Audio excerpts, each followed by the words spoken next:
What's up, Magical Misfits? Drew here, and I am back with another witchy tale. Now, I apologize. Last month I did not do a witchy tale. It totally slipped my mind. I had a lot going on.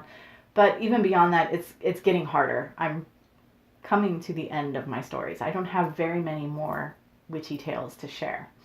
But I'll keep going until I run out. And so this week I am talking about my experiences in Okinawa. So when I was 11, my father got stationed in Okinawa for the third time. This time we went with him. The first time was before I was born, and the second time we stayed in the States. So for the first couple years, there was nothing. I was 13, I think, the first time anything unusual happened. And there's several things that happened while we were there. And it makes me laugh because it's really stupid, but it happened. So I was talking to, there was a park, and the road that went past the park up around the corner was my house. And there was another road that shot off in between my house and the park out that way, and that's where the boy lived. And we were just standing up from the park. I could not see my house, but, I could run there in like 10 steps, really, like 15 steps. And we were standing at the entrance of the road that led to his house, and we were talking, and it was night. I don't know what time it was, but it was dark. And I don't know why, but we started talking. I have a fear of clowns. I've always had a fear of clowns. I understand that it's completely irrational. It doesn't matter. My whole life I've been afraid of them. So for some reason we started discussing this, and I told him, I was like, have you ever seen it? Or maybe he said, have you ever seen it? Either way, because we were discussing my fear of clowns. And the next thing you know, okay, over there is like in a city, they had drainage along the streets for the water to go down into, because it was an island and we often got hit by typhoons. And just times when there would be a lot of water and you needed the drainage. And over there, they had shrews. They're little mice, rat things. They have these big long noses. They're not attractive at all. But they're brown, browny gray, definitely not white. We are standing right next to a drainage ditch, and suddenly, I don't know who noticed it first, but I swear to God, it was just like when you go to Disneyland and the characters have their big gloves on? There was a glove finger sticking up, and it was kind of bulbous out of the drain, moving around. We both about pissed our pants. Me and this boy were just like, we just looked at each other, and then we're looking at each other, and off in the woods, the boonies back behind the park, you heard like a bike horn, off in the distance. And we didn't say it, we're just like, I have to go home. And we both just ran home, and we never talked about it again. Yeah, it lives in the sewers, and there was a spirit that that was messing with us, as far as I'm concerned. Oh my God, it scared me so bad. Nothing else happened until I went looking for it when I was like 16. When I was 15 and 16, I've always been, me and my cousins had our first seance. I was 9 years old. Like, I've always been into that kind of thing. I used to occasionally hear and see things as a child, and I was just always drawn to it. So when I was 15, I started playing with Ouija boards with my friends. We just did all kinds of crazy stuff. And let me lay this down for you. So I've already told you guys, seeing Mother Mary, that also happened in Okinawa. That actually was the first thing that happened. That was immediately after we moved there. But for me, that's more, I don't know. I mean, I guess it could, but these are all sort of ghost or, whatever, spirit related. Whereas for me, that was spirit related in another way. That was great spirit. That was spiritual. I don't know if I said this in the last video, but my understanding and what we were all always told, I haven't researched it honestly, because it was just fact. We just all knew it. Was that when the Marines went into Okinawa and built their bases, they tore down the tombs and did not move the bodies. And they built the bases on top, anywhere there were. And my house in particular, in the back, it was like this stepped backyard. These layered levels with stones, and like there was a little bench up at the top, and like looking back, if you look at shrines, it looked a lot like that. Now, at the time I didn't put two and two together, but after leaving, thinking about it, I'm like, oh. At any rate, that's what we were always told, that is just known when you're there, that you are living on dead bodies. That's not necessarily every base, but some of the bases.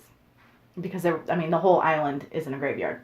The housing areas are a lot like a suburban neighborhood. Like all the houses look the same, and there's numbers that go back and forth across the street. So like if the house number is 1010, across the street is 1009, and then you have 1008, and then you have 1007, and so on and so forth. And not on my street, but further into my neighborhood, in the neighborhood I lived in, there was an empty.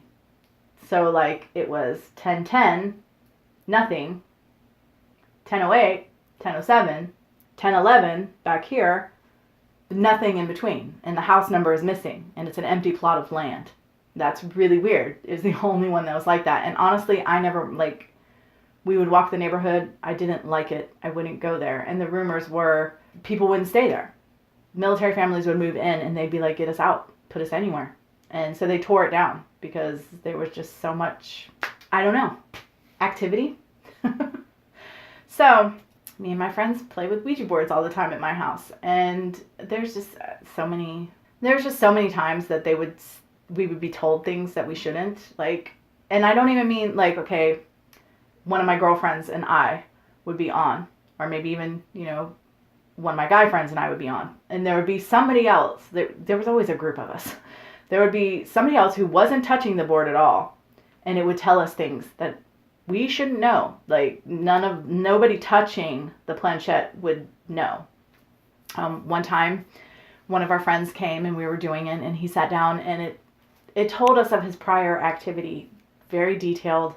He was a naughty boy, and it told us all about it, and we're just like, he's laughing. He just came from his girlfriend's house and is telling us every detail of what went on with his girlfriend. And immediately after that, we decided we were always doing light as a feather, stiff as a board. We would either levitate laying down, light as a feather, stiff as a board, or we'd put people in chairs and levitate. And we'd put the biggest guy in the chair and only get, 3 or 4 girls to pick him up. And we were doing light as a feather, stiff as a board. And the guy who had just got done with his girlfriend he didn't believe us. He wanted to be levitated. So we asked, we asked the spirit to help us. We really wanted to pick him up high. So we get off the board and we're doing light as a feather, stiff as a board. And I think there's it's probably 3 girls. There might have been a 4th lifting him. I'm trying to remember who all would have been there. And so we lifted him up, and we lifted him up really high, and all of a sudden he screamed out in pain, and we dropped him, and that was unfortunate, and we all felt bad, but it scared us. So he was very angry. He said it felt like his back was on fire, and we got back on the board, and the board said, and the spirit immediately apologized. It was a spirit that we talked to regularly, and it said that was the energy created that's exerted to help when the spirit was helping lift him. Now, I don't know. I can only tell you, I know he screamed, and he was very angry. He left immediately afterward. He was freaked out. So I don't know. But levitation works. Mind over matter. Me and my friends used to do that all the time. That was probably one of the more noteworthy ways. There was another time I was grounded and I couldn't go out with my girlfriends, and one of my girlfriends was going to be driving the other few people somewhere. I think it was just the three girls together in the car, 2 sisters and another friend. And there's this big, it's called Habu Canyon, and it has this big hill that goes down, and then there's these huge ditches. I mean, huge ditches. You could fit down inside of them and nobody would see you. The MPs would sit there and they would, what do you call it? And surveil, basically, to see if kids were out past curfew, that kind of thing. They're just sitting there chilling because they're on duty. And they always had stories about weird things going on down in there at night as well. Although I never experienced anything weird there at night. I didn't go out of my way to either, though. So at any rate, I was grounded. I couldn't go out, and they were going, and they were driving down Habu Canyon. Now, before they went there, something had happened with the board, and honestly, I can't remember what it was now. I mean, this is this is more than 20 years ago, guys. I don't remember. I wonder if part of me thinks maybe it said don't go, but I don't think so. I think we were being obnoxious little brats because we were always asking for proof. We were always asking for signs, and we got them sometimes. And so maybe I think that might be, there was some sort of, proof had been asked for, and it was offered up that proof would be given. And so down the Habu Canyon they go, and for whatever reason, it's like the accelerator was stuck and she couldn't stop, and it went off, and she threw up the emergency brake, and they were literally like this close to going into those big ass ditches. Well, the one side of the big ass ditch, because it's all field beside the road, and they had gone off into the field. And when the MPs got there, the MP looked at them and told them they were lucky, that it was very likely that they would not have survived had the car not stopped. And the next time we got on the Ouija board, I remember it being a thing. Like, see, I told you. We would talk to, there were several different spirits, although I believe that it's likely that it was all the same one the whole time, because I just think that's how that works. And so it would behave differently. There were two that we were friends with, and there was one that it was incoherent. It didn't make sense. There was one that would go so fast and the planchette would spin the entire time that it was spelling, and we always had to have somebody writing the letters down. This one called itself Handle and claimed to be basically Satan. All I know is that it was far more powerful and active than the others as far as the way that it moved around the board. I will give this little disclaimer. I don't suggest that people play with Ouija boards, not because I think it's some doorway to evil or something, because I don't do evil, but because I believe that a lot of times it's sort of a psychological thing. It's muscle. It's like with the pendulum. We're moving and we don't realize we're moving. And other times, I think that it is actually connection to something other, some, dear departed or what have you. There's many things that could fall into the category of what you could be interacting with, but that they are manipulative and they're liars. And you'll never know if anything that is happening is true, unless maybe you're a medium or something like that. I just think it's fun, novelty kind of thing, but I do feel like it can be dangerous, because I think that there are many beings or entities or what have you that would use that vehicle to isolate you and manipulate you and to draw off your energy and just a whole list of things that are not healthy or good. So that's just my disclaimer with Ouija boards. Another weird thing that happened in Oki, again, I'm obsessed, and I would speak to spirits through candle flame. Is there a spirit here? If so, make the flame grow, make it shrink, make it sputter. I used candles to communicate with spirits all the time, and nobody would ever know what, This way I didn't look like a weirdo sitting at the dinner table with, 10 other people, and I'm just staring, I'm just zoning out on the candle. I like candles, whatever, whatever. They don't know that I'm talking to spirits. I used playing cards to test my psychic abilities, but also to talk to spirits. I was obsessed. So I'm in my bedroom one day, and at the time I was with my first love, and his father was departed. And so this is where my brain goes with this, but I was watching TV and I had the air conditioner on. It was a wall unit. So I'm on my bed against one wall. The TV's on the other wall. And there's basically nothing in between because like we didn't have dressers and stuff. Our dressers were built in sections in the walls. And I had been given a balloon for my birthday or something maybe. It was one of those, the shiny, why can't I think of what they're called? The shiny balloons. And it was a helium balloon. And it was sort of, it started floating around the room in a weird way. So it caught my eye and I'm like, all right, if there's a spirit in this room, move the balloon. And so the balloon moved and I'm like, wait a minute, the air conditioner's on. Let me turn the air conditioner off. Turn the air conditioner off and I sat back down. And I was sitting sort of lotus position on my bed and talking to this balloon. I'm like, all right, if there's really a spirit in this room, move it back this way. So now it's headed towards where the air conditioner is, even though it's off.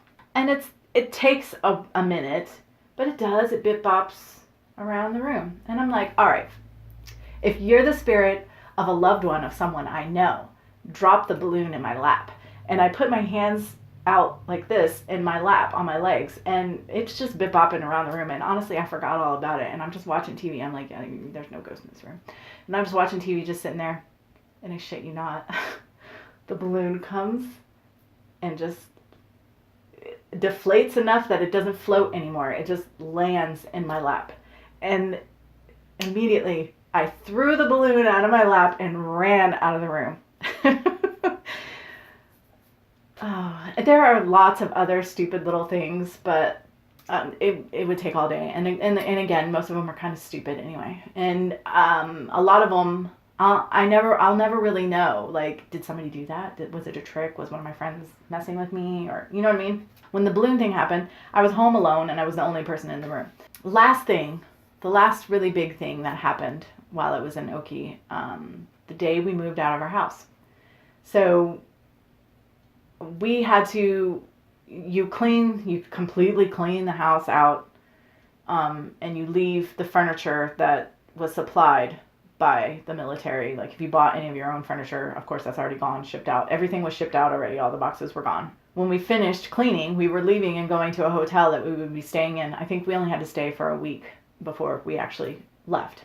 And so one of my dad's buddies, a Marine, came by, just, I guess, say goodbye, whatever, talk to him. And so we're in the house, they're talking, and they go out through the kitchen, out the utility room, and they're standing outside. I can see them through a window. They're in the front yard now, the three of them talking. Now, again, all the houses they're concrete. So they're made of cinder block with rebar and then poured concrete. Like that's what these houses, the house that I lived in was made out of. Everything was tiled. It like echoed terribly.